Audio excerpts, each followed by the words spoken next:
magplano ka. Pero kapag may ibang plano ang Diyos, huwag mong igiit ang plano mo. Huwag mong itayo ang ibig mong itayo. Guguho iyan. Pero ang magandang balita, may itatayo ang Diyos.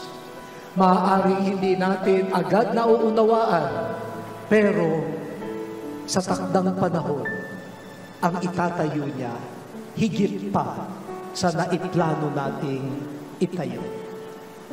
Miski ngayon, lahat tayo siguro very eager. Unity, unity. Baka pag uwi nyo nga, katukan nyo agad yung mga iba doon. Hey, let us dialogue.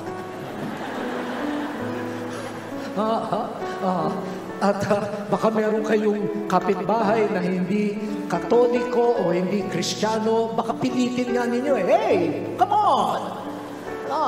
Dapat by tomorrow, nagda-dialogue na tayo. Simulan natin ngayon, eye to eye. Okay, bukas naman, ear to ear. Nakaplano yan. At sakit yan ng simbahan ngayon. Naku po, planning dito, planning dyan, planning dito, planning dyan. Lahat measurable. Lahat accountable. Ganyan. At teka, maganda yun. Pero